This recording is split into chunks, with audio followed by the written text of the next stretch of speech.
छोटी थी, पहली बार दुनिया देखी, माँ की उँगली पकड़ी, माँ ने चलना सिखाया, पिता का सहारा मिला, परिवार का सहारा मिला। धीरे-धीरे बड़ी हुई, मैं बड़ी हो चुकी हूँ, मेरी उम्र 25 साल के आस-पास हो चुकी है। दोस्तों घर परिवार में माता-पिता के 2 ही बड़े सपने हो सकते हैं। हर माँ-बाप चाहते हैं कि उनके बच्चे पढ़े-लिखे आगे कुछ करें ताकि माँ-बाप गर्व कर सकें। ये हर माता-पिता के सपने होते हैं दोस्तों और माता-पिता के ये भी सपने होते हैं कि उनकी बेटी की जब शादी हो तो शादी बड़े ही धूम-धाम से हो और वो जहाँ भी जाए वो खुश रहे, ज़िंदगी भर खुश रहे। ये माता-पिता का दोस्तों एक तरह से सपना होता है कि ये सपना मेरा पूरा हो। लेकिन आप सोचिए दोस्तों अगर जब शादी हो किसी घर में और माँ पिता के सामने हो उसकी बेटी दुनिया छोड़ दे यानी पल भर में बेटी माँ को छोड़ के पिता को छोड़ के चला जाए तो क्या बीतेगी उस परिवार में अंदाज़ा लगाना बहुत मुश्किल है दोस्तों। यहाँ एक घटना सनसनीखेज सामने आया है जो कि बता दो यूपी के कानपुर की बताई जाती है जो कि 9 दिसंबर को यह घटना घटी है दोस्तों।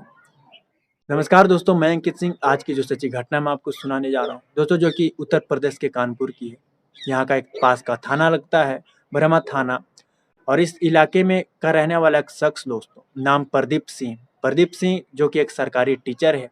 बेटी या कि उसकी शादी हुआ से लगभग 18 आपको बताऊँ लगभग 9 दिसंबर को 25 वर्षीय बेटी की बारात आनी थी बर्रा से, जहाँ लड़की का नाम अनुपमा बताया गया है जिसकी उम्र 25 वर्ष के आसपास।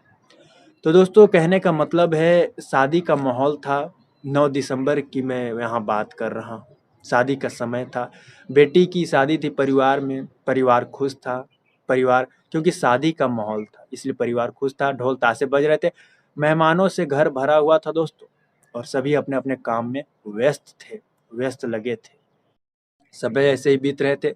आपको बता दूँ 9 दिसंबर के आस-पास बारात आनी थी और कुछ ही घंटों में बारात आने से पहले आपको बता दूँ यहाँ पे कुछ ऐसी खबर आ गई सामने कि परिवार में सन्नाटा पसर गया और परिवार में मातम पसर गया और यहाँ तक कि डोली उठने के बजाय अर्थी उठ गई दुल्हन की। यानी दोस्तों कहने का मतलब है मौत हो गई दुल्हन की शादी के दिन ही जिस दिन उसकी शादी थी।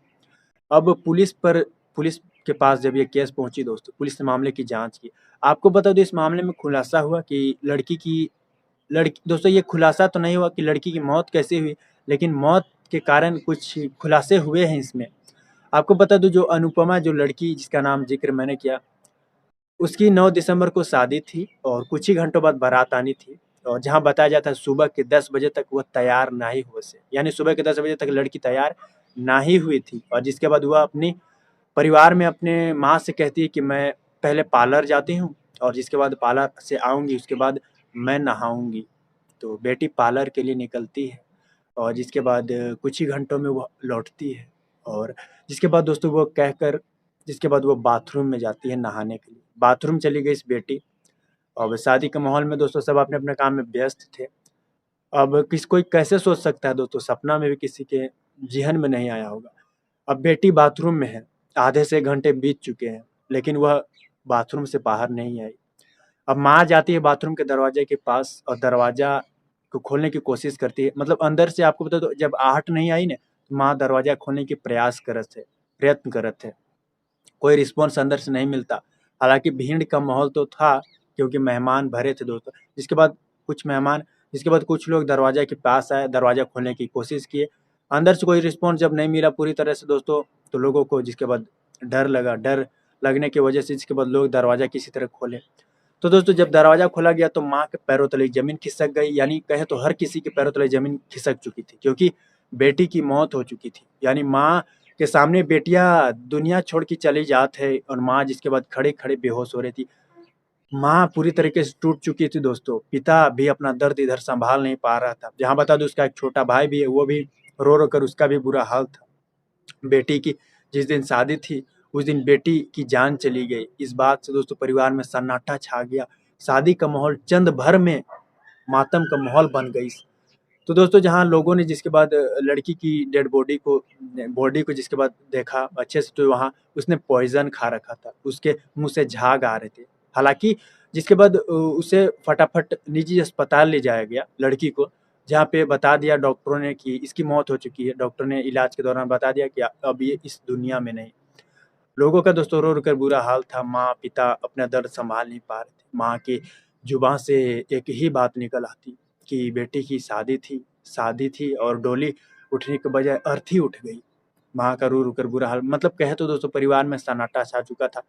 यूपी के कानपुर में जब ऐसा हुआ तो आस-पास के लोग में भी जाने तो हैरान थे दोस्तों। आस-पड़ोस के लोग कि वहाँ और भीड़ लग गई। लोग इस घटना को जाने तो वाक़ई सोचे। अब दोस्तों बात इसमें यह आती है कि बेटी ने ज़हर खा ली और ज़हर खाने की वजह से उसकी मौत हो गई। मौत तो हो गई लेकिन पुलिस इसका जाँच कर रही है। इसका खुलासा नहीं हो पाया है कि आखिर उसने ज़हर तो खाया लेकिन क्यों खाया? तो पुलिस इस मामले में लगी है दोस्तों और पहलू निकाल रहे हैं अलग-अलग। तो यही एक कहानी दोस्तों, ये घटना बताई जाती है यूपी के कानपुर की। आप इसको किस तरह देखते हैं? फिलहाल इस कहानी में दोस्तों इतना ही। अगली सच्ची घटना के साथ मुलाकात होगी फिर। जय हिंद, जय भारत।